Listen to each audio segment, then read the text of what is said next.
அனைத்து ஊடக நண்பர்களுக்கும் பத்திரிகை நண்பர்களுக்கும் வணக்கம். இன்றைய தினம் சேலம் புறநகர் மாவட்ட கழகத்தின் சார்பாக, மாவட்ட எம்ஜிஆர் இளைஞர் சார்பாக, மருத்துவமனை சார்பாக மாண்புமிகு அம்மாவுடைய பிறந்தநாள் விழாவை முன்னிட்டு சுமார் 700 பேர் இரத்த தானம் செய்ய உள்ளார்கள். முதற்கட்டமாக 50 பேர் இரத்த தானம் செய்கின்ற நிகழ்ச்சியை நான் துவக்கி வைத்திருக்கின்றேன். இன்றைக்கு ஒரே நேரத்தில் 700 பேர் இரத்த தானம் செய்கின்ற முதல் முகாம். இது அனைத்துமே அரசு மருத்துவமனையில் ஏழை எளியோர்களுக்கு, இரத்தமில்லாதவர்களுக்கு இந்த இரத்த தானம் செய்கின்ற ஒரு நிகழ்ச்சி. அனைத்து இந்திய அண்ணா திராவிட முன்னேற்ற கழகத்தை பொறுத்த வரைக்கும் ஏழைகளுக்காக உதவுகின்ற கட்சி என்பதை பல்வேறு காலகட்டங்களில் நிரூபித்துக் கொண்டிருக்கின்றோம். இன்றைய அரசு மருத்துவமனையிலே சிகிச்சை பெறுகின்ற ஏழை நோயாளிகளுக்கு ரத்தம் கிடைப்பது மிகுந்த சிரமம். அந்த சிரமத்தை எண்ணி அனைத்து இந்திய அண்ணா திராவிட முன்னேற்ற கழக நம்முடைய இளைஞர்கள் இன்றைக்கு அவர்களாக முன்வந்து இரத்த தானம் செய்கின்றது நிகழ்ச்சி இன்றைய தினம் நடந்து கொண்டிருக்கின்றது. அனைத்து இந்திய அண்ணா திராவிட முன்னேற்ற கழகம் வருகின்ற 5ஆம் தேதி நடைபெறுகின்ற அந்த கூட்டத்தில் கலந்து கொள்ளும். அதெல்லாம் அங்கே தான் பேச முடியும். அந்த கூட்டத்தில் அதுக்கு தானே ஏற்பாடு பண்ணியிருக்கிறாங்க. அங்கே பேசுறது இங்கே பேச முடியாது. எல்லாமே அங்கே எங்களுடைய நிலைப்பாட்டை தெளிவாக எடுத்துரைப்போம்.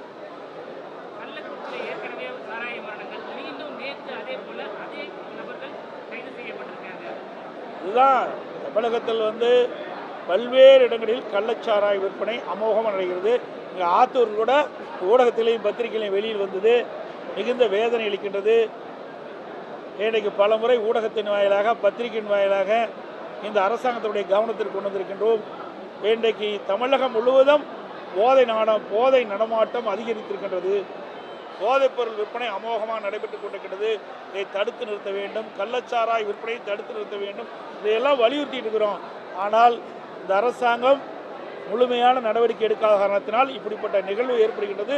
இந்த கள்ளச்சாராய மரணம் இன்றைக்கு தொடர்கின்ற ஒரு சூழ்நிலை இருப்பது வேதனை அளிக்கின்றது.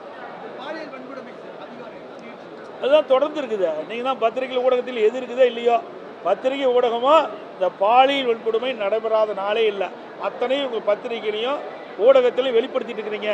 ஆனால் இந்த அரசாங்கத்தில் மட்டும் தூய்மையான அரசாங்கம் நடத்துகிறோம், சட்ட ஒழுங்கு சிறப்பாக இருக்குது, தமிழகத்தில் பாலியல் வன்கொடுமை கட்டுப்படுத்தப்பட்டுக்கிட்டதான் சொல்கிறாங்க. ஆனால் நேர்மாறாக இருக்குது. இன்றைக்கு பள்ளியில் படிக்கின்ற சிறுமிகளுக்கு பாதுகாப்பு இல்லை. இன்றைக்கு வேலையே பயிரம் மேயிற மாதிரி இன்றைக்கு ஒரு சில ஆசிரியர்கள் செய்கின்ற தவறு ஒட்டுமொத்த ஆசிரியர்கள் பாதிக்கக்கூடிய சூழ்நிலை ஏற்படுது. மிகுந்த வேதனை அளிக்கின்றது. இன்றைக்கு ஆசிரியர் பெருமக்கள் தெய்வத்துக்கு சமமானவர்.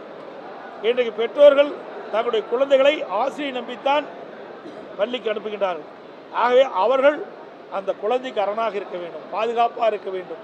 ஒரு பயிரை எப்படி வேலி பாதுகாக்கின்றதோ அதே போல சிறுமைகளை பாதுகாக்கக்கூடிய பொறுப்பு இன்றைக்கு ஆசிரியர். எல்லா ஆசிரியரும் சொல்லல, ஒரு சில ஆசிரியர்கள் இப்படிப்பட்ட தவறான செயலில் ஈடுபடுறாங்க. அதையெல்லாம் இனி இருக்கக்கூடாது. இந்த அரசாங்கம் விழிப்புணர்வை ஏற்படுத்த வேண்டும். அந்த விழிப்புணர்வு ஏற்படுத்த வேண்டும் என்று இந்த தொலைக்காட்சி வாயிலாக நான் கேட்டுக்கொள்கின்றேன்.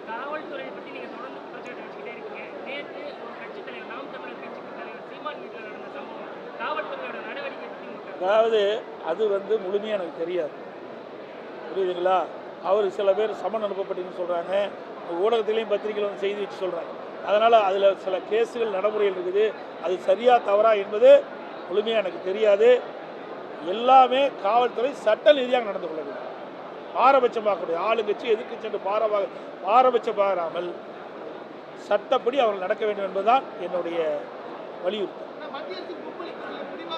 அதுதாங்க நான் சொல்லிட்டேன். எல்லாமே 5ஆம் தேதி சொல்லுவோம். அது இங்கே சொல்லிட்டா 5ஆம் தேதிக்கு எங்கள் ஆள் போகிறதுக்கு வேலை இல்லாமல் போயிடும்.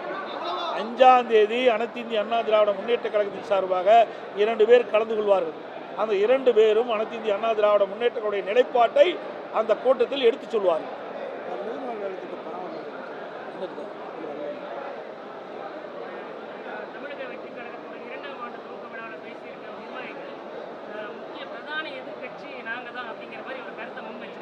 ஏங்க நாட்டில் எல்லாமே ஆளுங்கட்சி தவிர்த்து மீது எதிர்கட்சி தான்.